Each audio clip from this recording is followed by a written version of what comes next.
नमस्कार, आप देख रहे हैं देश का सवाल और मैं हूं आपके साथ राकेश टंडन। एक तरफ राम मंदिर प्राण प्रतिष्ठा की जोर शोर से तैयारियां चल रही हैं, तो दूसरी तरफ विपक्ष के कई नेता हैं जो खुलकर हिंदी भाषा और सनातन के खिलाफ आग उगल रहे हैं।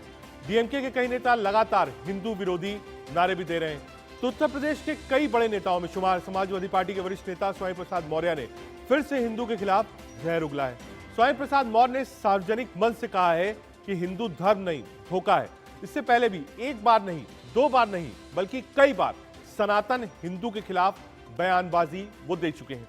अब स्वामी प्रसाद मौर्य के बयान को बीजेपी इंडिया गठबंधन के बयान से जोड़ रही है। तो अखिलेश यादव की पत्नी और एसपी नेता डिंपल यादव ने सफाई देते हुए कहा है कि यह स्वामी प्रसाद मौर्य का निजी बयान है। अब सवाल यह है, स्वामी प्रसाद मौर्य किसी प्लानिंग के तहत खास मौकों पर इस तरीके की बयानबाजी क्यों कर रहे हैं? क्या 24 के चुनाव को हिंदू मुस्लिम करने की कोशिश है और खुद हिंदू होकर स्वामी प्रसाद मौर्य ऐसी बयानबाजी क्यों करते हैं? इन्हीं सब मुद्दों पर बात करेंगे, लेकिन पहले कुछ बयान। हिंदू एक धोखा है और वैसे भी 1995 माननीय सर्वोच्च न्यायालय ने अपने आदेश में कहा था हिंदू कोई धर्म नहीं, ये लोगों के जीवन जीने की एक शैली है। यही नहीं, जो सबसे बड़े धर्म के ठेकेदार बनते हैं, आरएसएस के प्रमुख मोहन भागवत जी ने भी कहा है, एक नहीं दो बार कहा, हिंदू धर्म नाम का कोई धर्म नहीं है, बल्कि लोगों के जीवन जीने की कला। देश के माननीय प्रधानमंत्री जी ने भी कहा, माननीय मोदी ने भी कहा, हिंदू धर्म नहीं है। और अभी एक दो महीने पहले माननीय गडकरी जी ने भी कहा, एक मीडिया कॉन्क्लेव में कहा। पापियों का सर्वनाश तो कहते हैं ना, भगवान की जो लाठी होती है उसकी चोट दिखाई नहीं पड़ती है। जाको प्रभु दारुण दुख दीना, ताकि मति पहले हर लीना। जैसे जो हमारे राजनीतिक प्रतिद्वंदी हैं वो कभी सनातन के विरोधी हो जाते हैं, कभी सनातन के समर्थक हो जाते हैं। तो उसमें मतलब जो कहावत है ना, माया मिली न राम, तो वही हाल है इस समय। जो हमारे विरोधी हैं, जो राम जन्मभूमि मंदिर निर्माण के विरोधी हैं, जो राम भक्तों के विरोधी हैं, जो मंदिर निर्माण सहन नहीं कर पा रहे हैं, ये हनुमान जी महाराज की गदा उसी के लिए है। राष्ट्रीय अध्यक्ष ने भी कहा है कि ये उनके व्यक्तिगत विचार है और ये पार्टी की सोच नहीं है। भाजपा के लोग कह रहे हैं कि ये समाजवादी पार्टी के नेता कहलवा रहे हैं उनसे। ऐसे तो स्वामी विवेकानंद जी पे भी सवाल उठाए हैं भाजपा के कलकत्ता के अध्यक्ष जी ने।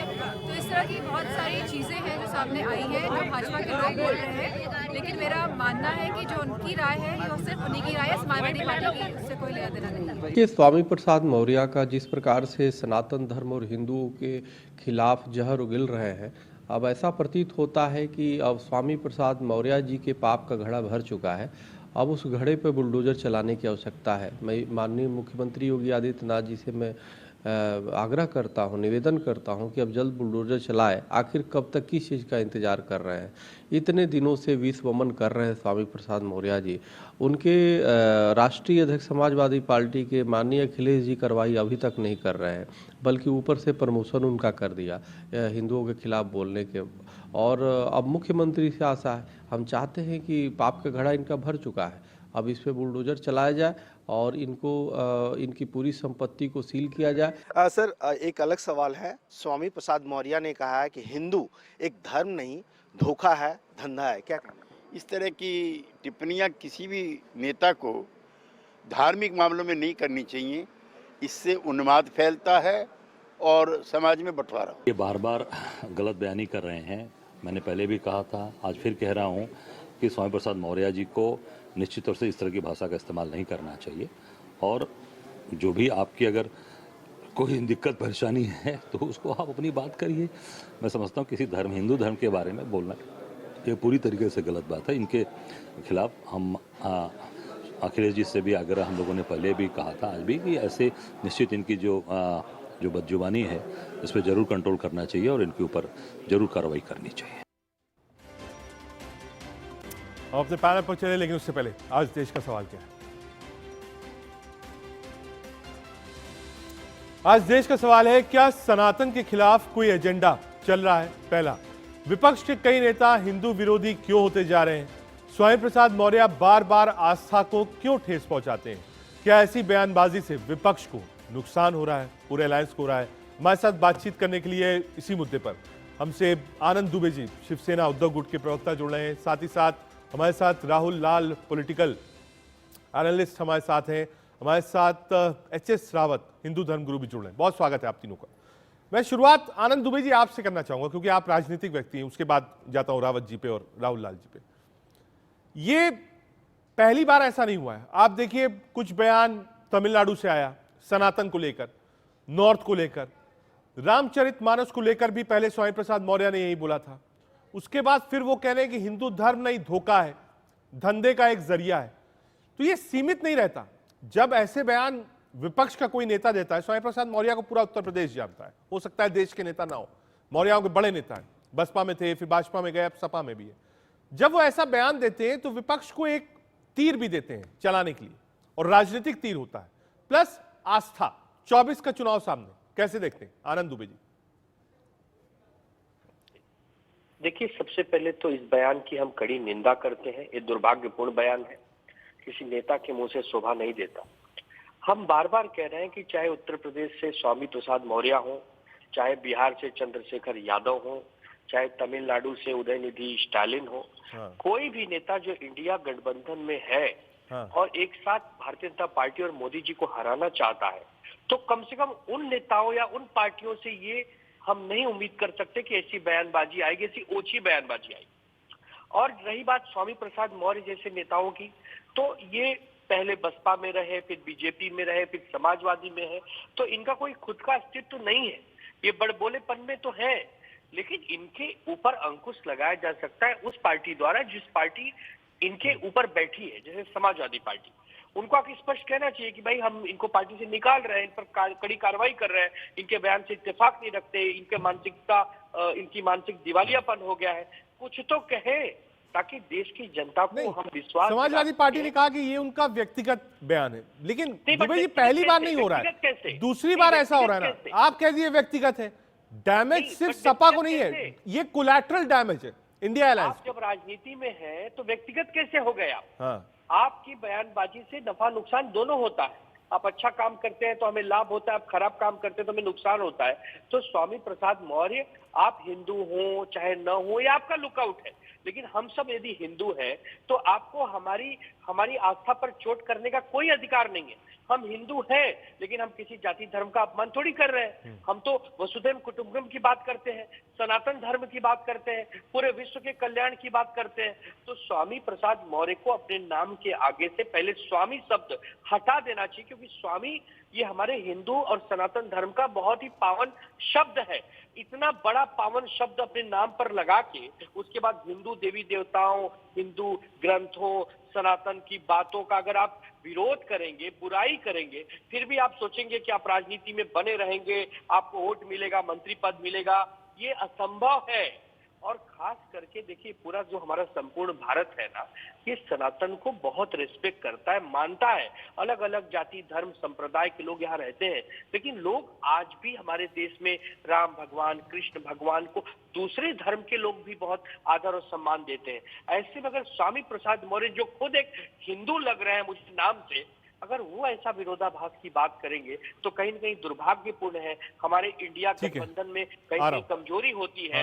हम इतनी मेहनत करके रात दिन मोदी जी के रथ को रोकना चाहते हैं। हाँ, मैं आऊंगा इस पॉइंट पे कि ये जो कोलैटरल डैमेज है वो कहां तक है। आ रहा हूं एक बार एच.एस. रावत जी के पास, फिर राहुल लाल जी आपके पास।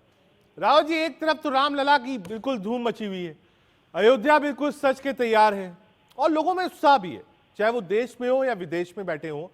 राम मंदिर को लेकर उत्साह है, 24 का चुनाव भी है। ऐसे में जब नेता बार बार सनातन के खिलाफ, धर्म के खिलाफ बोलते हैं, तो ये बात कहां तक जाती है और साधु संत कैसे लेते हैं इनको?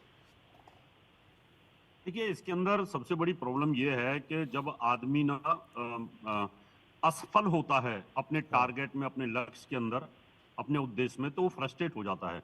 और स्वामी प्रसाद मौर्य अपने जो उद्देश्य था उसमें फ्रस्ट्रेट हो चुके हैं। और क्योंकि उनको सोचा था शायद मैं समाजवादी पार्टी में जाऊंगा तो वहां पे मंत्री बन जाऊंगा और वहां पर जो सरकार है उसमें मेरी बहुत अच्छी चलेगी, लेकिन ऐसा हुआ नहीं। अब उनके दिमाग में एक चीज आ चुकी है कि अब मैं हिंदू धर्म को जितना टारगेट कर सकता हूं, उससे मुझे दलित वोट बैंक मिलेगा। जो बौद्ध वोट है, जो खुद बौद्ध बन गए, वो बौद्ध वोट उनको मिल जाएगा। लेकिन ऐसा बिल्कुल भी नहीं है। आप ये मैं बताना चाहता हूं, इससे सबसे ज्यादा समाजवादी पार्टी को डैमेज होने वाला है। समाजवादी पार्टी में ऐसा नहीं सारे ही मुसलमान हैं, वहां पर भी बहुत सारे हिंदू ऐसे हैं जो कट्टर सनातनी हैं, जो कि समाजवादी पार्टी के साथ जुड़े हुए हैं। अगर ये दलितों की वोटों को खींचने के चक्कर में जो गिरता हुआ ग्राफ है उसको अपनी तरफ खींचने की कोशिश करते हैं स्वामी प्रसाद मौर्य, तो ये इनकी बहुत बड़ी भूल है और इसका दुष्परिणाम कहीं ना कहीं भयावह परिणाम अखिलेश जी की पार्टी को भोगना पड़ेगा। क्योंकि अगर ये इस तरह की लगातार बयान देंगे तो निश्चित तौर पर हिंदू इनसे खपा होगा। हमारी आस्था पे बार बार इस प्रकार से ये हमला कर रहे हैं, ये एक सब्र का बांध अब टूटता जा रहा है। तो यहाँ कहीं ना कहीं इनको नकेल कसने की जरूरत है। और यहाँ जिस प्रकार से इन्होंने बोला है हिंदू धर्म एक धोखा है, ये बहुत ही बड़ा हिंदू धर्म के ऊपर एक हमला है और ये इसको सहन नहीं किया जा सकता। मैं तो ये कहना चाहता हूँ। और इसी प्रकार से अगर इन्होंने किया तो मुझे लगता है कि हिंदू जो सपा के साथ जुड़े हुए हैं वो निश्चित तौर पर कट करके भारतीय जनता पार्टी के साथ देंगे, क्योंकि इस समय मंदिर के लिए लोगों में उत्साह है। इसलिए जो लगातार आप देख रहे हैं कोर्टों के अंदर हमारी जो अपीलें हैं वो सुनी जा रही हैं, उनके सर्वे के ऑर्डर दिए जा रहे हैं और कॉरिडोर बनाए जा रहे हैं। और कहीं ना कहीं धर्म के क्षेत्र के अंदर बहुत सारा रेवेन्यू और जो हमारे धार्मिक तीर्थ स्थल हैं उनका डेवलपमेंट जो हो रहा है, उससे कहीं ना कहीं विपक्ष में एक बेचैनी जरूर है और इनको इसको रोकना पड़ेगा। अगर ये नहीं रोकेंगे, विपक्ष के लोग हिंदुत्व पर हमला करेंगे तो निश्चित तौर पर इनको बहुत बड़ा नुकसान 2024 में लोकसभा के अंदर इनको झेलना पड़ेगा। पॉलिटिकल एनालिस्ट राहुल लाल के पास। राहुल, आपने रावत जी को सुना, उन्होंने भी थोड़ी धर्म के साथ राजनीति की बात कही। क्या है, धर्म और राजनीति एक साथ चल रहा है और एक ही सिक्के के दो पहलू आप कह नहीं सकते। आदमी जहां पर आस्था होती है वहां पर वोट भी दे देता है, ये कहना गलत नहीं है। सांस्कृतिक राष्ट्रवाद को 14 के बाद एक पुश मिला है। आप देखिए जितने पुराने मंदिर हैं, तीर्थ स्थल है, सबका जीर्णोद्धार हुआ है। लोगों ने पब्लिक में आकर पूजा अर्चना करना शुरू करी है। वो वोट बैंक मिला है बीजेपी को। आप हाल ही में भी देखिए वो वोट बैंक मिला है। अब अगर विपक्ष के लोग सीधे सनातन को, हिंदू को टारगेट करेंगे तो इससे तो नुकसान ही होगा, इससे कोई फायदा नहीं दिखता है राजनीति में भी। राहुल लाल। राकेश जी, देखिए आपके बातों से काफी हद तक मैं सहमत हूं। विपक्ष के लिए यह आवश्यक है क्योंकि इस तरह के बयानबाजी से विपक्ष अपने मूल जगह, मैं अभी भी मानता हूं कि जैसे IMF ने भारत को चेतावनी दी है कि भारत का कर्ज GDP अनुपात 100% से ऊपर हो सकता है, ऐसे स्थिति में भविष्य में भारत कैसे अपना कर्ज चुकाएगा उसकी परेशानी आ सकती है, या और भी जो तमाम मुद्दे हैं जिसको कि विपक्ष को उठाना चाहिए। तो और उन मुद्दों के आधार पर एक सरकार की घेराबंदी होनी चाहिए। लेकिन जब इस प्रकार का बयान आप देते हैं तो कहीं कहीं भारतीय जनता पार्टी को एक आप खुद ही एक सॉफ्ट रास्ता देते हैं। हालांकि देखिए, तो ये इन स्थितियों में इन नेताओं के ऊपर इनके अलग अलग जो पार्टियां हैं उनको जरूर लगाम लगाना चाहिए। और वैसे तो अगर मैं देखूं इस समय जो 2014 के बाद जो आप बोल रहे हैं कि वो एक धर्म का एक बड़ा सा मामला जो है कि भारतीय जनता पार्टी ने उसे उठाया है, उसका लाभ भी उन्हें मिलता रहा है। तो इस स्थिति के लिए बहुत आवश्यक है, जैसा राम मंदिर अभी बन रहा है, तो आपको भारतीय जनता पार्टी के साथ विपक्ष को, टीम इंडिया को समझाना बहुत आवश्यक है कि भारतीय जनता पार्टी राम मंदिर का श्रेय ले रही है। और जबकि ऐसे स्थिति में ये राम मंदिर का निर्माण तब हो रहा है जबकि सुप्रीम कोर्ट ने एक निर्णय दिया है, सुप्रीम कोर्ट के निर्णय का पालन हो रहा है। इसमें अगर देश में कोई भी सरकार होती तो सुप्रीम कोर्ट के निर्णय का पालन होता, मंदिर बन रहा होता। तो आप अगर उसका लॉजिकल खंडन देते हैं तो वो जनता तक जाता है। लेकिन इस प्रकार के बयानों से फिर आपके उस प्रकार का आप जो खंडन भी प्रस्तुत करना चाहते हैं उससे परेशानी होती है। देखिए, हिंदू धर्म, सनातन धर्म, तो अगर हम बहुत बयानों को देखते हैं, सनातन धर्म आपको काफी आजादी देती है निजी तौर पे, आप धर्म को माने ना माने, आप आस्तिक हो नास्तिक हो, लेकिन पॉलिटिकल आधार पे आपको देखना पड़ेगा कि फिर जनता में परसेप्शन की स्थिति क्या जाती है। ठीक बात। और उस परसेप्शन के मामले में अगर नुकसान होता है तो फिर आपको उस जगह पे कदम संभालने की जरूरत है। हालांकि इस दृष्टि से मैं मानता हूं कि विपक्ष को, टीम इंडिया के लोगों को मिल बैठकर जरूर इसका सोचना चाहिए कि ऐसे मामले पे बयान, सबसे पहले तो हर कोई बयान न दे 2024 तक। टीम इंडिया की तरफ से मैं मानता हूं कि उनके अधिकृत जो है कि लोगों को तय करना चाहिए कि इन धार्मिक मामलों के ऊपर वो क्या बयान देते हैं, क्योंकि 22 जनवरी राम मंदिर का एक तरह से का मामला है, महत्वपूर्ण तिथि है। तो उस पूरे मामले से आप कैसे डील करते हैं, उसके लिए टीम इंडिया की एक स्पेशल रणनीति होनी चाहिए। तभी है कि ऐसा नहीं है कि ऐसे अलग अलग स्वर जो है कि राजेश जी हम लोग को भारतीय जनता पार्टी में सुनाई नहीं देता है। वहां पर भी अलग अलग लोग, कई लोग धर्म को लेकर अलग अलग बयान देते हैं। आपको याद होगा संजय निषाद जी अभी कैबिनेट मंत्री बने हुए हैं उत्तर प्रदेश में, उन्होंने मर्यादा पुरुषोत्तम को लेकर क्या क्या बयान नहीं दिए, लेकिन फिर भी अंततः वहां पे तालमेल की स्थिति होती है, ऊपर से अनुशासन की स्थिति बन जाती है और उस प्रकार की बयानबाजियां बहुत ज्यादा नहीं आती। तो ये एक आवश्यक स्थिति मैं ठीक मानता है हूं टीम इंडिया रावत जी, के लिए। दो चीज बोली, आ रहा हूं दुबे जी आपके पास। राहुल लाल जी ने कहा, पहला तो बीजेपी राम मंदिर का राजनीतिक तौर पर फायदा उठाना चाहती है 24 के चुनाव में। कहा कोई भी सरकार होती, सुप्रीम कोर्ट का जजमेंट होता, भव्य राम मंदिर बन जाता। कहा दूसरा, कहा विपक्ष को तो देख रहे हैं, संजय निषाद जी को क्यों नहीं देख रहे हैं, उन्होंने क्या टिप्पणी करी थी राम के बारे में? देखिए Rakesh ji, to air is human, गलती मनुष्य का स्वभाव है और गलती हर एक से होती है और हर पार्टी में होती है। कांग्रेस के अंदर बहुत सारे लोग गए और बहुत सारे आए, कितनी कांग्रेस टूटी और कितनी बार दोबारा जुड़ी। बहुत सारे लोग समाजवादी पार्टी में गए, समाजवादी पार्टी में आए, भारतीय जनता पार्टी में आए, भारतीय जनता पार्टी से लोग गए। तो ये एक राजनीति का दस्तूर है, आते हैं लोग जाते हैं। इस समय कोई भी भारतीय जनता पार्टी के जो खिलाफ बोल रहा है, कल को उसको भारतीय जनता पार्टी की शरण में जाना भी पड़ सकता है। और ये एक प्राकृतिक नियम है, ये जॉब के मामले में भी होता है, पदों के मामले में भी होता है और राजनीति में भी होता है। इसलिए ये कोई बहुत बड़ी बात नहीं है कि नेता अपने स्वार्थ के लिए इस तरह की बातें करते हैं। निषाद ने अगर इस तरह की बातें बोली तो आज उनको गिलानी होगी। अगर इसी प्रकार से नरेश गोयल की बात करें, उन्होंने भी इसी तरह की बातें करी थी, लेकिन उन्होंने दूसरी पार्टी में रहते हुए करी थी। लेकिन जिनके बारे में करी थी आज उन्हीं के वहां पर हैं। तो कई बार ऐसा होता है कि हम क्रोध बस या अपनी ईर्ष्या के बसीभूत या अपने कहीं ना कहीं अंतर्मन की खींच को मिटाने के लिए इस तरह की बातें करते हैं, और ये कोई बहुत बड़ी बात नहीं है। आज स्वामी प्रसाद मौर्य इस तरह की बातें कर रहे हैं, कल को हो सकता है अगर इनको समाजवादी पार्टी से निकाल दिया जाए और निकालने के बाद में अगर इनको दोबारा से कहीं फिर भारतीय जनता पार्टी के चरणों में गिरना पड़ा तो 1 मिनट में बोल देंगे सॉरी कि मेरे से गलती हो गई थी, पता नहीं मेरी मति भ्रमित हो गई थी। तो ये चलता है, लेकिन इससे भावना जो आहत होती है। लेकिन रावत जी, मैं शो के शुरुआत में कई लोगों को सुन रहा था, कई ऐसे धर्मगुरु हैं जिन्होंने अपील करी है कि स्वामी प्रसाद मौर्य हैबिचुअल एब्सकॉन्डर है, मतलब बार बार गलती कर रहे हैं वो और जानबूझ के गलती कर रहे हैं, धर्म को सामने रखकर राजनीति कर रहे हैं, आहत कर रहे हैं, उनके खिलाफ कार्रवाई भी होनी चाहिए। राकेश जी, मुझे लगता है कि ये गलती बार बार जो की जा रही है गलती नहीं है, ये इनका पॉलिटिकल एजेंडा है कि कोई भी नेता बार बार गलती करेगा, उसको पता है मुझे सजा मिलेगी। लेकिन अगर वो बार बार अगर यही गलती करे, और पहले भी पुराने समय पर ये गलतियां हुई हैं, काशीराम जी ने यही गलतियां की थी और मायावती ने तो यहां तक कह दिया था तलक तराजू और तलवार, इनको मारो जूते चार, और उसके बाद उन्हीं के साथ मिलकर के सरकार भी बनाई, मुलायम सिंह जी के साथ मिलकर सरकार बनाई, कल्याण सिंह जी के साथ मिलकर सरकार बनाई, तो और सारा ब्राह्मण वर्ग के साथ भी एक सरकार बनाई।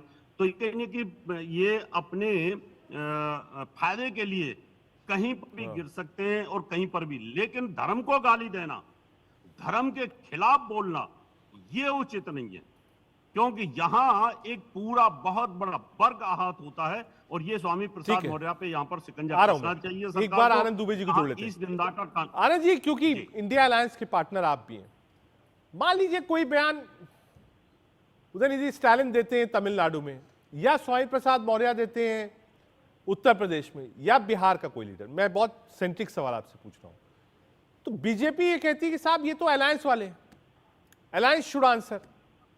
तो क्या स्वामी प्रसाद मौर्य का जो बयान उत्तर प्रदेश में आज है, जिस पर हम डिस्कशन पे बैठे हैं, क्या उसकी इतनी मारक क्षमता है कि वो आपको नुकसान महाराष्ट्र में भी पहुंचाता है शिवसेना को, या आपको लगता है कि नहीं साहब वो सीमित है उत्तर प्रदेश तक, इसको अलग रखिए, दूसरी पार्टी हम अलायंस में साथ में, लेकिन ये चलेगा?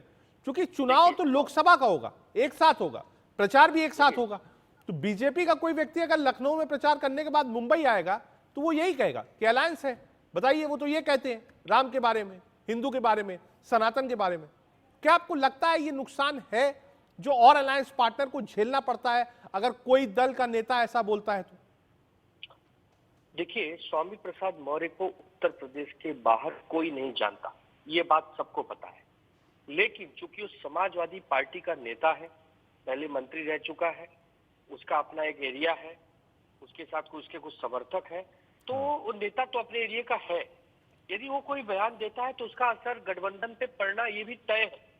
थोड़ा ज्यादा थोड़ा कम ये हो सकता है, लेकिन उससे भी ज्यादा एक हाथ आगे बढ़कर यदि बात कहूं तो हमें भी दुख होता है।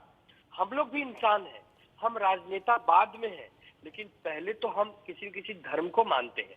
यदि हम हिंदू हैं, सनातनी हैं, हम श्री राम भगवान के सम्मान में मस्तक झुकाते हैं, तो कोई हमारे ईश के खिलाफ क्यों बोलेगा, कोई हमारे धर्म के खिलाफ क्यों बोलेगा। हम बार बार यही कह रहे हैं कि राजनीतिक सामाजिक विचारधाराएं जो है वो चुनाव में जब समय आएगा तो हम देख लेंगे। अभी तो आज कोई चुनाव नहीं है, लेकिन स्वामी प्रसाद मौर्य जैसे नेता, चाहे चंद्रशेखर यादव जैसे नेता, चाहे उदयनिधि स्टालिन जैसे नेता, ये हमेशा ये बोलते हैं कि कोई चुनाव आने वाला है करके नहीं बोलते। इनके मन में घृणा है, पाप है सनातनियों और हिंदुओं के विरोध में। हम उससे परेशान हैं और उसका एक ही आदमी उसका निवारण कर सकता है जो उस पार्टी का मुखिया होता है। ठीक है, चाहे आरजेडी हो, चाहे आपके समाजवादी हो और चाहे तमिलनाडु का डीएमके हो।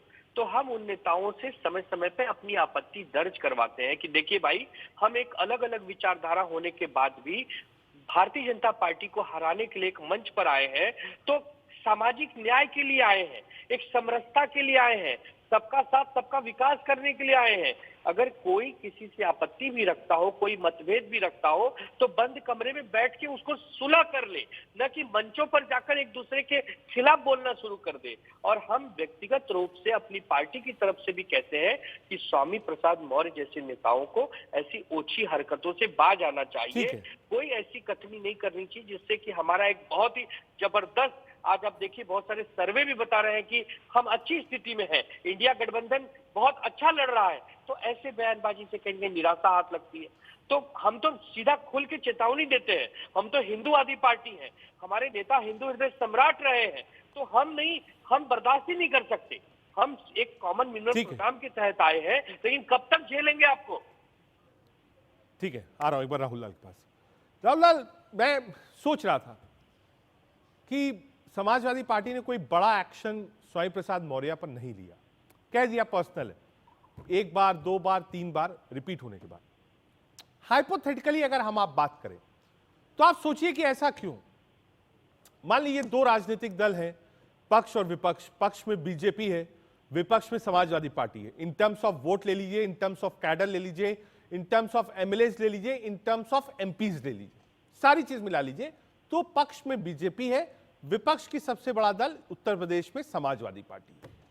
अब साहब, समाजवादी पार्टी में अगर स्वामी प्रसाद मौर्य लेकर पेन और कागज बैठे और पिछले 3 चुनाव का विधानसभा और लोकसभा का खाका निकाल लें तो कहेंगे साहब अपर कास्ट तो वोट देता नहीं, ठाकुर भी वोट नहीं दे रहा है, ब्राह्मण भी वोट नहीं दे रहा है, भूमिहार भी वोट नहीं दे रहा है, श्रीवास्तव भी वोट नहीं दे रहा है। कहा साहब ये चंक तो हमको मिल ही नहीं रहा है, उस जगह पर मिल रहा है जहां पर हम कैंडिडेट फील्ड कर रहे हैं, वो भी कैंडिडेट हार रहा है। तो उस वक्त भावना ये आती है कि साहब कम से कम कोशिश ये करिए कि जो ओबीसी है, जो दलित है, ट्राइबल है, मुस्लिम है, वो वोट बैंक आपका सुरक्षित हो जाए। क्या ये बयान इस समुदाय को बिल्कुल डायरेक्ट हिट करता है? इसीलिए ये बयान दिए जाते हैं कि एक चंक ऑफ वोट्स सुरक्षित कर लें आप अपने दल के लिए। राहुल राकेश जी, देखिए हमें नहीं लग रहा कि इस रणनीति के माध्यम से वो वोट सुरक्षित कर सकेंगे। और अभी अगर हम लोग उत्तर प्रदेश के घुसी के विधानसभा उपचुनाव को देखें तो वहां पे एक तरह से ठाकुर मतदाता जो कि भारतीय जनता पार्टी के काफी प्रतिबद्ध मतदाताओं में से आते हैं, उनका वोट भी समाजवादी पार्टी को मिला है। तो पॉलिटिकल पार्टी का यह प्रयास जरूर होना चाहिए कि वो अलग अलग समूहों को कैसे जोड़ सकते हैं। सबसे बड़ी बात है कि क्या आप ऐसे बयान देंगे, देखिए आप अगर काफी कुछ लॉजिकल ढंग से कुछ बोलते हैं, चलिए रामचरितमानस की कुछ उपायों की आपने लॉजिकल आलोचना कर दी, हमारा समाज वहां तक भी उसको स्वीकार मानता है। लेकिन जब आप उसको लेके भी काफी अग्रेसिव होकर और वहां से कुछ ऐसी पंक्तियां आप बोलते हैं जो कि पूरे धर्म के ऊपर चोट होती है, फिर वो आपको नुकसान करता है। मैं आपको बता दूं, मान लीजिए समाजवादी पार्टी के कैडर वोटर में जो है कि वो यादव भी शामिल है। अब सीएसडीएस के सर्वे के अनुसार ही मैं देख रहा हूं कि वो उत्तर प्रदेश के विधानसभा चुनाव में तो वो समाजवादी पार्टी के साथ पूरी तरह से जुड़ा हुआ होता है, लेकिन लोकसभा चुनाव में फिर जो है कि वो कहीं न कहीं उसका कुछ वोट शेयर बीजेपी की तरफ भी चला जाता है। तो आप कहां जोड़ के रख पा रहे हैं? तो ऐसे स्थिति में मुझे आपके लिए सबसे महत्वपूर्ण चीज ये होना चाहिए कि आप उसका खंडन आप कीजिए कि अभी ओबीसी का सशक्तिकरण होना चाहिए। जातिगत जनगणना का मुद्दा उठाया था, वो बड़ा समर्थन लायक का चीज था कि आप किस प्रकार के मुद्दे उठाते हैं, कि कैसे सर्वे हो, आप उसको कैसे प्रतिनिधित्व देते हैं, क्या जो अब तक जिन जातियों को प्रतिनिधित्व मिला या जिनको आरक्षण मिला, क्या उनको ज्यादा ही मिल गया या कम मिला। आप ऐसे मामले आप उठाने के लिए स्वतंत्र हैं राजनीतिक दल के रूप में, लेकिन धर्म के ऊपर आप हमला करके आप अगर प्रयास करेंगे तो उसका नुकसान होगा। आपको ओबीसी के छोटे छोटे जातियों को आप अपने तरफ जोड़ना चाहते हैं, क्या ये हम मान लें कि दलितों को जोड़ने का एकमात्र तरीका यही है? आप दलित वोटर्स भी हम लोगों ने देखा है अभी उपचुनाव में कि उत्तर प्रदेश के दलित वोटर भी समाजवादी पार्टी की तरफ आए हैं। लेकिन आप जब इस प्रकार के बयानबाजी करेंगे तो फिर कहीं न कहीं भारतीय जनता पार्टी उसका लाभ उठाएगी। उनके इन लोगों की रणनीति देखिए क्या होना चाहिए राकेश जी, की भारतीय जनता पार्टी के नेताओं ने, चूंकि वो हिंदुत्व की राजनीति करती है, वो लगातार मौके देते हैं। जैसे उत्तराखंड के पूर्व बीजेपी के प्रदेश अध्यक्ष रहे बंशीधर भगत, अभी एमएलए भी है इसमें, उन्होंने मां लक्ष्मी जी को, मां सरस्वती जी को लेकर काफी ज्यादा जो है कि आपत्तिपूर्ण टिप्पणियां दी। आपके अभी हम लोगों ने देखा कुछ समय पहले उत्तर प्रदेश के मंत्री जी जो है शिवलिंग पर ही हाथ धोते हुए जो है कि मिले थे हम लोगों को, शर्मा जी जो है।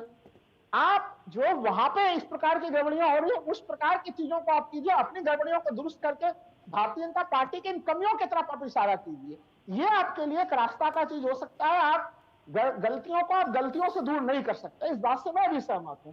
इस रणनीति में मुझे लग रहा है कि जब आप इस प्रकार की चीजों को कंट्रोल नहीं करते हैं तो फिर बीजेपी को एक मौका आप देने का प्रयास करते हैं, जबकि विपक्ष के पास इसमें काफी, मैं मानता हूं कि काफी स्वर्णिम मौका है। 10 वर्षों का एंटी इनकम्बेंसी फैक्टर है, बेरोजगारी काफी चरम के ऊपर है, महंगाई के मामले पे आरबीआई का बयान है कि 4% महंगाई दर अगर वो बना के नहीं रखते हैं तो ग्रोथ रेट की स्थितियां जो है कि वो अनकंट्रोल हो सकती हैं, जो हम लोग काफी तेज रफ्तार से ग्रोथ देख रहे हैं। तो ये कई सारे चीजें ऐसी हैं जो टीम इंडिया के लोगों के लिए बिल्कुल एक रामबाण वाले मुद्दे हैं, और इन मुद्दों को उनको लगातार उठाना चाहिए, ना कि बीजेपी के पिच पे अगर जाके खेलेंगे फिर उन्हें नुकसान की स्थिति हो जाएगी। राकेश जी ठीक है, आ रहा हूं एचएस रावत जी। 14 के बाद थोड़ी पॉलिटिक्स भी बदली है देश में। अब बीजेपी ने, मैंने पहले भी कहा, राष्ट्रीय संस्कारवाद को आगे बढ़ाया, पर्वों को सेलिब्रेट किया। आज जब हिंदू आस्था या वो स्थान जो आस्था से जुड़े हुए हैं उसके खिलाफ कोई टिप्पणी आती है तो वो सीधे बैकफायर करती है और बीजेपी को डायरेक्ट इससे फायदा होता है, पहला। दूसरा, आप देखिए काशी कॉरिडोर, महाकाल कॉरिडोर, अब अयोध्या राम मंदिर, ये 3 बड़े स्थान है नॉर्थ इंडिया में। इसीलिए आप देखिए नॉर्थ इंडिया के जो रिजल्ट थे असेंबली के, बिल्कुल चौंकाने वाले थे। यहां से राम मंदिर, ठीक है, बीजेपी अगर प्रवक्ता होते तो कहते सही साहब हमारे लिए आस्था का विषय है, वोट का विषय नहीं। लेकिन वोट भी कहीं ना कहीं आस्था के साथ जुड़ चुका है और उसी के साथ आगे चल रहा है। बिल्कुल, इसमें कोई दुराय नहीं है। पूरे वर्ल्ड की जो डेमोक्रेटिक सिस्टम है, या वहां राजशाही है या वहां पर तानाशाही, अगर वहां देखा जाए तो वहां के धर्म के आधार पर उनके संविधान है। अब भारतीय जनता पार्टी इस बात को समझा कि देश आजादी से पहले और देश आजादी के बाद हिंदू धर्म को कुचला गया, हिंदू धर्म की आस्थाओं को कुचला गया, उनके मंदिरों की देखरेख उसको कुचला गया। हिंदू धर्म में जो बड़े बड़े मंदिर थे उनको उन्होंने कहीं ना कहीं ऑक्युपाई कर लिया, उनको अपने अंडर ले लिया, अधीन ले लिया। उनका जो पैसा आता था इससे हिंदू बहुत ज्यादा आहत था। ताकि लाइसेंस इतने दे दिए गए कांग्रेस शासन काल में, और जब उनके खिलाफ हमने प्रदर्शन किया तो हमारे शंकराचार्यों पर गोली चला दी गई। तो इससे हिंदू ना बड़ा दबा हुआ था। और 2014 के बाद में जब से बीजेपी सरकार आई तो उसके बाद में हिंदुओं को लगा कि हमने जिसको वोट दिया, जिस उद्देश्य के साथ वोट दिया, उत्साह के साथ दिया, तो ये सरकार हिंदुओं के लिए कुछ ना कुछ करेगी। और वो सरकार ने इस बात को समझा कि यहाँ पर दबा हुआ जो हिंदुत्व है, दबा हुआ लोग था, उनकी भावना को समझ करके उन्होंने ये मुद्दे लिए और इन मुद्दों पर आगे बढ़े। और आज पूरे हिंदू समाज का, चाहे वो किसी भी पार्टी का है, दिल से ये कहता है कि भाई कुछ भी हो, मोदी साहब एक अच्छा काम कर रहे हैं, चाहे वो कांग्रेस का है चाहे कोई दूसरी पार्टी का है। इसलिए मामला जब धर्म का आता है और धर्म पर कोई हमला करता है तो निश्चित तौर पर कहीं ना कहीं ये दूसरी पार्टियों का इसके डैमेज को भुगतना पड़ेगा, चाहे पार्टी डीएमके हो, चाहे समाजवादी पार्टी हो, चाहे बीएसपी हो, चाहे कोई भी पार्टी हो। इसलिए मैं कहता हूं इनको, आप राजनीति करिए, आपको राजनीति करनी है करिए, लेकिन आप अगर धर्म के ऊपर हमला करोगे तो इस समय पर सोशल मीडिया का जमाना है, कोई बर्दाश्त करने वाला नहीं है। एक स्टेटमेंट ऐसे आग की तरह फैल जाती है और सबको पता चल जाता है। आज स्वामी प्रसाद मौर्य की जो स्थिति होने वाली है चुनावों के अंदर, आप देखिएगा अब यहाँ पर जितना आप लोगों ने मध्य प्रदेश के अंदर फैलाया किसी भी चीज को, या राजस्थान के अंदर आपने हमारे हनुमान जयंती के ऊपर या रामनवमी के ऊपर जिस प्रकार से हमले हुए, वो सब लोगों के दिमाग में बैठ चुके हैं। इसलिए मैं हमेशा एक हिंदू धर्मगुरु होने के नाते सभी पार्टियों को ये कहता हूं, आप देखिए हिंदुत्व को नकार नहीं सकते। समाजवादी पार्टी में उसको भी कहता हूं, क्या आप कहीं ना कहीं हिंदुत्व को फॉलो करिए। कांग्रेस को भी कहता हूं, सभी पार्टियों को कहता हूं, अगर आप इन पे हमला करोगे तो कहीं ना कहीं आपकी वोट बैंक में इसका बहुत बड़ा नुकसान होगा। आनंद दुबे जी को जोड़ लेता हूं। कोई आनंद भी जी, जो बात बर्दाश्त करने वाला नहीं। रावत जी कह रहे हैं कि ये मामला सीधे वोट और आस्था से जुड़ा हुआ है, इसको आप अलग करके नहीं देख पाएंगे। और विशाल हिंदू हृदय सम्राट कहा जाता था लेट ठाकरे जी का, आज जब इस तरीके की राजनीति होती है ऑटोमेटिक वोट बैंक बदलता है और सीधे बीजेपी को फायदा होता है। क्या ये बात विपक्ष समझ नहीं पाती, या समझते हुए भी वो नुकसान उठाने के लिए हमेशा तैयार खड़ी रहती है? देखिए, विपक्ष में 25 से ज्यादा दल हैं, इसमें से कुछ ही दल हैं जो ये बात नहीं समझ पा रहे, बाकी सब लोग पूरी प्लानिंग से, बहुत ही अनुशासन से अपने काम में लगे हुए हैं। इक्के दुक्के दल के, वो भी दल भी नहीं कहूंगा, उनके नेता ऐसी हल्की बयानबाजी कर देते हैं जिसके ऊपर आज एक विवाद हो जाता है, जिसके ऊपर एक बहस हो जाती है, चर्चा हो जाती है। ऐसा नहीं है कि समाजवादी पार्टी में कोई हिंदू नहीं है, कोई सनातन को मानता नहीं है, आरजेडी में कोई नहीं होगा, शिवसेना, टीएमसी, कांग्रेस, हम सब हिंदू हैं, हम सब हिंदू रीति रिवाज से जीवन जीते हैं। लेकिन कुछ नेता आकर सामने फ्रंट पर ऐसी बात कह जाते हैं कि जो हमें भी अच्छा नहीं लगता, देश को भी अच्छा नहीं लगता, गठबंधन के लिए भी अच्छा नहीं होता और राष्ट्र के लिए भी अच्छा नहीं होता। तो हम बहुत ही प्लानिंग, बहुत ही, आज हमारी 4 मीटिंग हो गई इंडिया गठबंधन की, अब 5वीं होगी, 6वीं होगी, अब फरवरी मार्च तक आचार संहिता भी आ जाएगा, चुनाव नजदीक है। तो ऐसे में हम भारतीय जनता पार्टी को हराने के लिए पूरी ताकत लगा रहे हैं, बट ऐसी बयानबाजी से कहीं कहीं हमें नुकसान हो जाता है। हम तो हिंदू हृदय सम्राट बाला साहब ठाकरे जी के अनुयायी हैं। हम ये नहीं कहते कि जो दूसरे धर्म मानने वाले लोग हैं उनका कोई अपमान करे या उन्हें कोई नीचा दिखाए, ये भी नहीं है। हिंदू हमेशा से सहिष्णु है। हिंदू कहता है कि हम सबको अपने दिल में स्थान देते हैं, हम सबको साथ लेकर चलना चाहते हैं। लेकिन जब मौका चुनाव का है, चुनाव नजदीक आने वाला है, तो ऐसी बयानबाजी से नुकसान होना तय है। हम कितनी भी सफाई दें कि स्वामी प्रसाद मौर्य को कोई नहीं जानता, ऐसे हल्के फुल्के लोगों के कोई फर्क नहीं पड़ेगा। लेकिन रजत जी, आप भी जानते हैं, हम भी जानते हैं, सभी पैनलिस्ट जानते हैं कि ऐसे बयानबाजी से नुकसान होता है। तो स्वामी प्रसाद मौर्य का इतिहास, चाल चरित्र, चेहरा जो अब तक का रहा है, उनको समाजवादी पार्टी को सीधा कह देना चाहिए कि भाई तुम हमारी पार्टी को मदद करना चाहते हो तो हमारी पार्टी से दूर चले जाओ, यही तुम्हारी मदद होगी। मतलब आप कहना निकाल देना चाहिए, ठीक है, अच्छी सलाह, सिंपल सी बात है, क्योंकि वो लायबिलिटी हो गए हैं, वो लायबिलिटी हो गए हैं, एसेट नहीं रहे अब। ठीक है, राहुल लाल रावत जी भी यही बात कह रहे थे। कहा साहब, आप विपक्ष के नेता जब जब बोलेंगे हिंदू के खिलाफ, धर्म के खिलाफ, सनातन के खिलाफ, मंदिर के खिलाफ, राम के खिलाफ, अयोध्या राम मंदिर के खिलाफ, सीधा नुकसान होता है इससे। और ये चुनाव दर चुनाव लोगों ने देखा है विपक्ष ने, लेकिन उसके बाद भी विपक्ष के नेता मानने को तैयार नहीं। ठीक है, दुबे जी बैठे, वो कह रहे हैं साहब बाहर निकाल दीजिए, लेकिन पार्टियां अपने नेताओं को कंट्रोल नहीं करती। या तो कोई व्यक्ति होता है जो प्रधानमंत्री पर निजी हमले कर देता है, उसका नुकसान विपक्ष उठाता है, या आप धर्म की लाइन पर आ जाते हो, उसका नुकसान विपक्ष उठाता है। तो मतलब विपक्ष बैठा है, उसको पता है साहब नुकसान उठाना है, ये बात बोल दीजिए, हम तो नुकसान उठाने के लिए बैठे। राहुल लाल, हाँ, कुछ रजत जी, कुछ मामलों से ऐसा लगता है कि कई बार सेल्फ गोल की परिस्थितियां आती हैं, तो वो उन सेल्फ गोल की परिस्थितियों से हटकर विपक्ष को सामने में बिल्कुल आना चाहिए। और मैं आनंद जी की इस बात से भी सहमत हूँ कि ऐसे करने वाले लोगों का, ऐसा नहीं कि टीम इंडिया 28 दलों का एक बड़ा समूह है और उसमें ये शिकायतें कुछ नामों को लेकर ही मिल रही हैं। तो अगर उन लोगों को अच्छे से समझा दिया जाए, तमाम पार्टियां मिलकर एक तरह से ये आपस में एक सामंजस्य बना ले, तो एक छोटी सी समस्या, इसका समाधान हो सकता है। और जो रावत साहब ये कह रहे थे कि लंबे समय से हिंदुओं के साथ एक अन्याय की स्थिति बनी हुई थी, रावत जी, इस तरफ भी देश को ध्यानाकर्षण देना होगा कि महाकाल कॉरिडोर में एक बड़ा भव्य निर्माण हुआ और वहां पे निर्माण में पहली बार जो कि आंधी तूफान चले और मूर्तियां जो है कि टूटकर जो है कि टूटती हुई मूर्तियां भी देखें। उस मामले में अभी तक हम लोगों ने ईडी, सीबीआई, इनकम टैक्स की कोई कार्रवाई नहीं देखी है, किसी की कोई गिरफ्तारी नहीं देखी है। तो ये कुछ बड़े गंभीर किस्म के मामले हैं। हिंदू धार्मिक स्थलों का जो है कि उसका पुनरुत्थान हो, लेकिन वहां पे जो भ्रष्टाचार के मामले हैं, इन मामलों को भी टीम इंडिया के लोगों को बिल्कुल डंके के चोट पर उठाना चाहिए।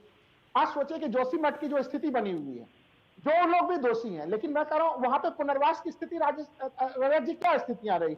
हम लोगों ने अभी भी देखा कि वो टूटे हुए मकानों में लोग आज भी रहने के लिए जर्जर है, चाहे अतीत में जो लोग भी दोषी रहे, तो अभी उनके भी पुनर्वास के लिए कोई बेहतर इंतजाम वहां पे हम लोगों को नहीं दिखा।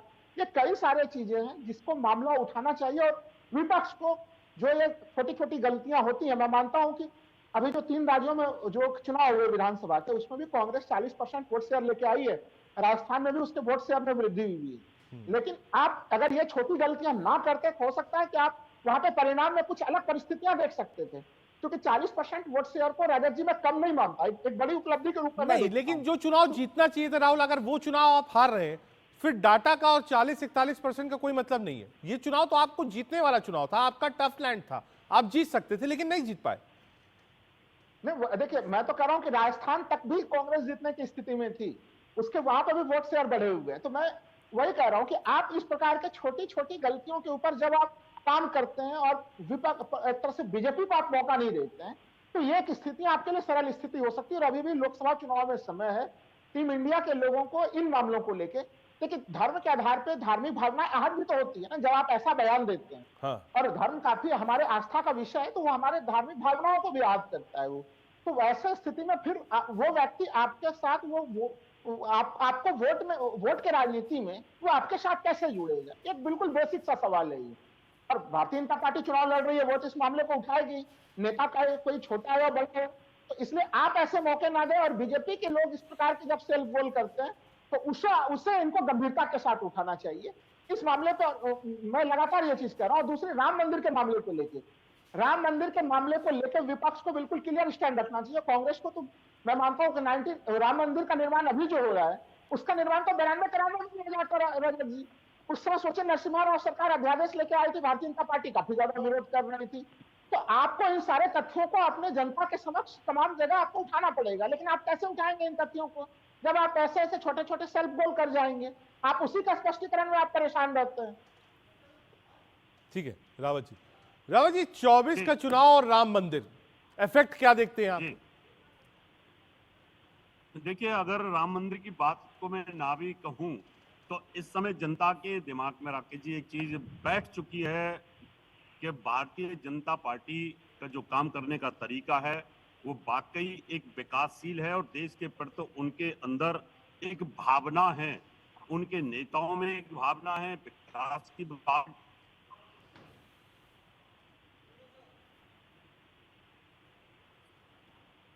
ठीक है, आ रहा हूं रावत दुबे जी, मैं एज अ राजनीतिक दल आप क्या मानते हैं, ये जो राम मंदिर है, आ रहा हूं रावत जी, जो राम मंदिर रामलला विराजमान 22 तारीख, क्या इसका इफेक्ट सीधे सीधे 24 के चुनाव में रहेगा? ये मुद्दा है बड़ा और इसकी चर्चा का विषय है देश में। देखिए, ऐसा है कि राम मंदिर आंदोलन में सबसे बड़ी अगर भूमिका किसी की रही है तो सबको पता है शिवसेना की रही है, क्योंकि भारतीय जनता पार्टी, बजरंग दल, विश्व हिंदू परिषद, शिवसेना, ये सब एक साथ ही थे उस समय। आज हम सब अलग हुए हैं ना, लेकिन उस समय तो सभी बड़े बड़े दल इकट्ठे थे जिन्होंने इस आंदोलन में बढ़ चढ़कर हिस्सा लिया। और राम मंदिर का श्रेय यदि देना है तो सभी को दीजिए, ये किसी एक बीजेपी का नहीं है, ये विश्व हिंदू परिषद का भी उतना ही है, शिवसेना का भी उतना ही है, आरएसएस का भी उतना ही है, बजरंग दल का भी उतना ही है। जिन जिन दलों ने उस समय एक अहम भूमिका निभाई, आंदोलन चलाया, ये उनका सौभाग्य है कि हम अपने आंखों के सामने राम मंदिर बनता देख रहे हैं। तो भारतीय जनता पार्टी इसको जो एकाधिकार में मान रही है, जिस प्रकार से बुकलेट छाप रही है, प्रचार प्रसार कर रही है, हम समझते हैं कि देशवासियों को भी सब समझ में आता है। ठीक बात है कि लाल कृष्ण आडवाणी जी, मुरली मनोहर जोशी जी, उमा भारती जी, साध्वी रितुम्बरा जी, बहुत सारे नेताओं ने, हमारे बाला साहब ठाकरे जी ने, सबने इस पे भूमिका जरूर निभाई है। लेकिन ये 140 करोड़ लोगों की सामूहिक जीत है, 140 करोड़ राष्ट्र भक्तों की बोलते हैं ना कि उनके दिल की आवाज सुनी गई है। तो हम समझते हैं कि भारतीय जनता पार्टी को इसका कोई लाभ नहीं मिलने वाला है, न तो किसी को इसका नुकसान होने वाला है। ये एक सामूहिक जीत है। सुप्रीम कोर्ट के आदेश के बाद एक भव्य राम मंदिर बना है, लेकिन भारतीय जनता पार्टी सबक नहीं ले रही है। वो इसको एक इवेंट बना दे रही है कि भाई ये जो कुछ हो रहा है ये सिर्फ और सिर्फ भारतीय जनता पार्टी और नरेंद्र मोदी जी के वजह से हो रहा है। दुबई, आपको लगता है कि बीजेपी को इससे कोई फायदा नहीं होगा? ये आपकी सोच है? मतलब नहीं, देखिए हमें लगता है कि सभी को अगर फायदा होगा तो सभी को होगा। हमारी पार्टी शिवसेना को भी होगा, बीजेपी को भी होगा, बजरंग दल को भी होगा, आरएसएस को भी होगा। ये केवल बीजेपी को होगा ऐसा कैसे कोई कह रहा है? अरे भाई हमें भी तो हो रहा है। जितने भी राष्ट्रभक्त महाराष्ट्र में रहते हैं, देश में रहते हैं, जो शिवसेना को प्यार करते हैं। राहुल, ये मैं इस बात से दुबई की सहमत नहीं हूं। मुझे ऐसा लगता है कि अगर फायदा है, राजनीतिक फायदा है, तो सिर्फ बीजेपी को होगा। देखिए, बीजेपी इसको अपने हित के लिए, राजनीतिक फायदे के लिए इसे बनाने का प्रयास कर रही है, लेकिन केवल बीजेपी का लाभ कैसे होगा? बीजेपी लाभ ले सकती थी रजत जी, जबकि भारतीय जनता पार्टी सीधे सीधे वर्तमान सरकार 2014 में आई, वो कोई अध्यादेश लेके ला आते, सुप्रीम कोर्ट से अतिरिक्त उसके पहले ही कोई प्रयास करके ले आते। अंततः देखिए इसमें किसका योगदान है? जो अलग अलग पक्षकार थे वहां पे, जिन पक्षकारों ने 1949 से लेकर अब तक इस पूरी लड़ाई को, कानूनी तौर पर इस लड़ाई को लड़ी, उनको तो इसका श्रेय जाएगा। और इसका श्रेय अगर जाता है तो सुप्रीम कोर्ट को जाता है। इसका श्रेय हमारे बाबा साहब अम्बेडकर को देना पड़ेगा, जिन्होंने रावत जी, संविधान लिखी। आप महंत हैं, हिंदू धर्म गुरु, इसका श्रेय किसको देंगे आप? राहुल लाल जी कह रहे हैं कोर्ट को श्रेय दीजिए, बीजेपी को मत दीजिए। देखिए, इसका श्रेय सिर्फ भारतीय जनता को जाता है। ठीक है, कोर्ट को भी जाता है, कोर्ट ने फैसला दिया है, लेकिन सुनवाई के लिए बोल और इस प्रकार से कहीं ना कहीं आज तक इतने 70 सालों में लगातार सुनवाई नहीं हुई, 42 रैपिड सुनवाई हुई। और दूसरा, भारतीय जनता पार्टी को इसलिए जाता है कि इतने सालों तक जो डॉक्यूमेंट जिनका ट्रांसलेशन होना था वो नहीं कर पाए थे, और जब योगी जी आए तो उन्होंने बहुत जल्दी उनको ट्रांसलेट करा के कोर्ट को वो प्रूफ प्रोवाइड कराए और कोर्ट जल्दी से फैसला ले सका। इसलिए ये सारी चीजें भारतीय जनता पार्टी के प्रधानमंत्री के उसमें हुई है, इसलिए भारतीय जनता पार्टी को जाता है, इसमें किसी दूसरी पार्टी को नहीं जाता। राहुल जी कहा 17,000 पन्ने थे, उन्होंने बोला नहीं, मैं बोल देता हूं, 17,000 पन्ने थे। और जो पिछली सरकारें थी उन्होंने ट्रांसलेशन का काम बहुत स्लो किया। इस सरकार ने ट्रांसलेशन तुरंत कराया, और जो सरकारी वकील थे, एजीज थे, डबल एजीज थे, उन्होंने लगातार बहस की, रूटीन में बहस करी। रजत जी, आपको याद होगा कि इलाहाबाद हाईकोर्ट का फैसला तो पिछली सरकार में आ चुका था।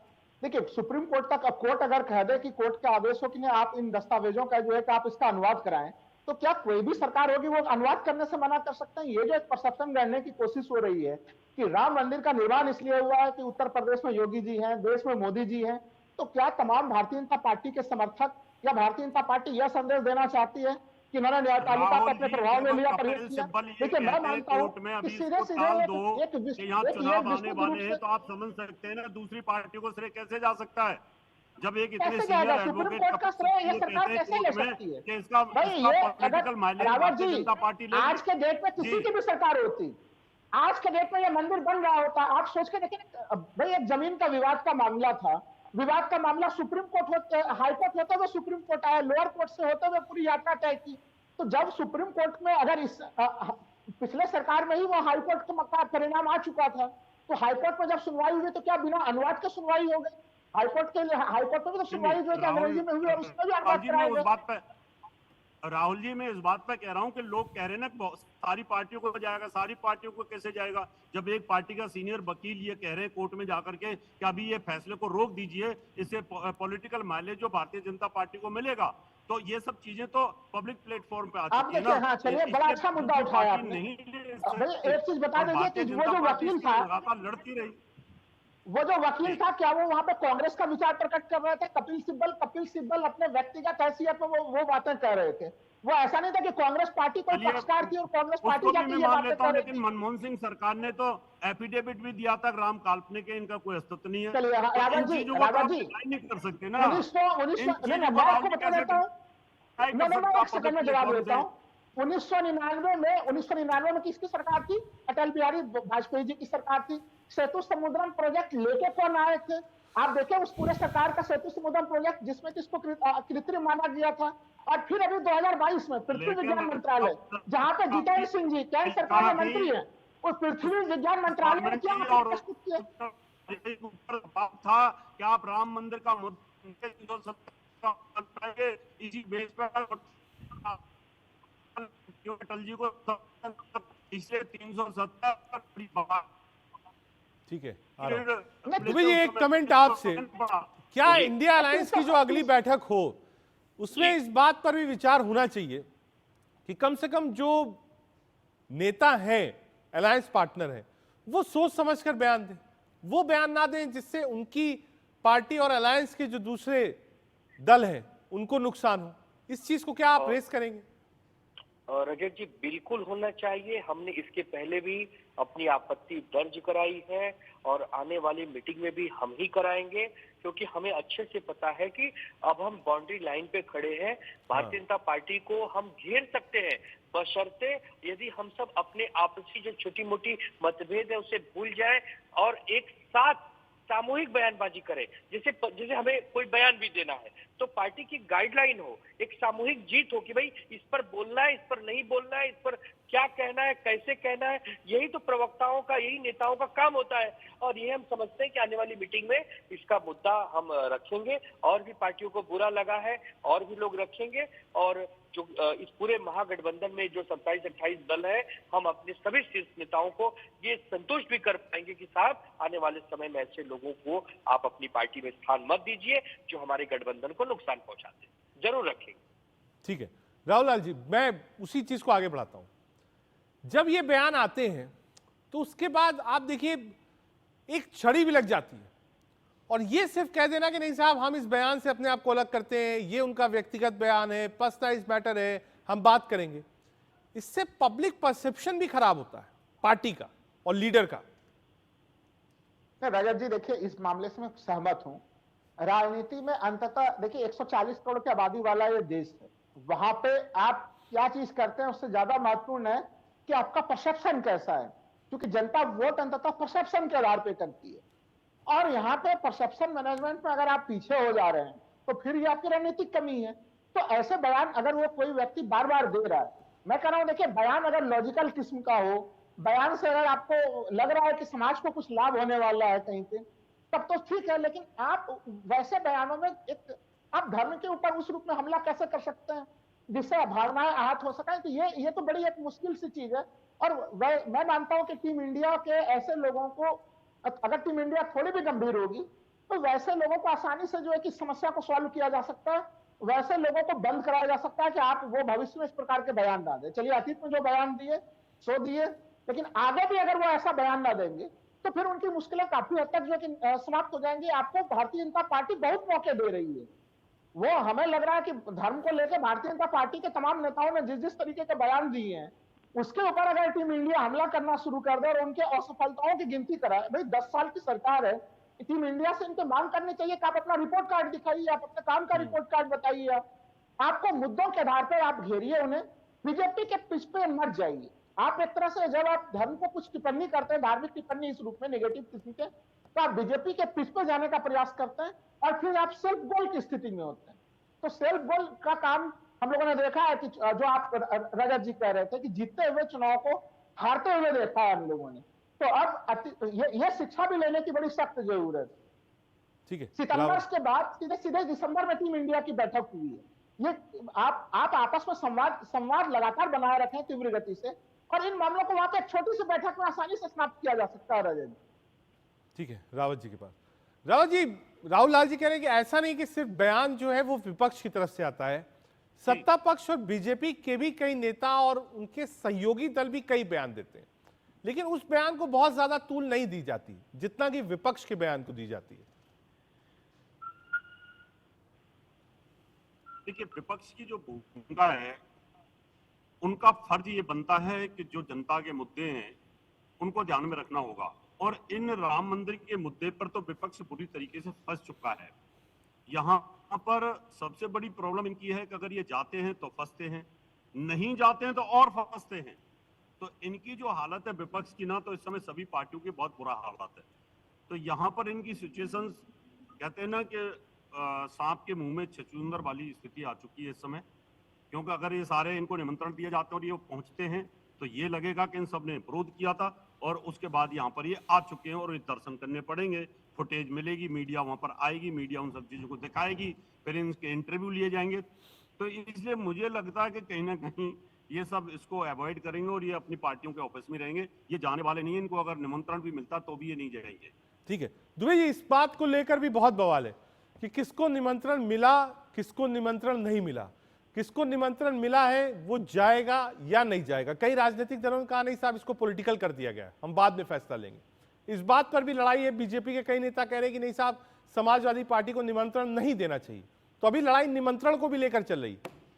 देखिए, ये सरकार की गलत नीति है कि आप चुन चुनकर अपने लोगों को निमंत्रण क्यों दे रहे हैं। जब आपने 6-7 हजार लोगों को वहां बुलाया है तो देश के जो भी विरोधी पक्ष के बड़े बड़े दल हैं, जिनके सांसद विधायक चुनकर आते हैं, बुलाइए ना उन पार्टियों को। आप क्यों घबरा रहे हैं? यदि आपके मन में चोर नहीं, आप सिरे अकेले नहीं लेना चाहते तो खोल दीजिए दरवाजे सबके लिए, सबको बुलाइए। अरे भाई, जिस शिवसेना पार्टी के सैनिकों ने बाबरी मस्जिद का गुंबद गिराया, आप उनके नेताओं को नहीं बुला रहे, तो ये डर किस बात का है? आप डरे हुए हैं। भारतीय जनता पार्टी के मन में चोर है। वक्त की थोड़ी कमी है। आप सभी मेहमानों का बहुत शुक्रिया, आपने कीमती वक्त निकाला और देश के सवाल का हिस्सा बने। कोशिश ये थी हमारी कि आज समझे कि सनातन को दिए बयान, हिंदुत्व को दिए बयान को लेकर विपक्ष बिल्कुल घेरे में और बीजेपी हमलावर है। विपक्ष को समझना चाहिए 24 का चुनाव है और जहां आस्था है वही वोट बैंक। देश के सवाल में आज के लिए देखते रहिए।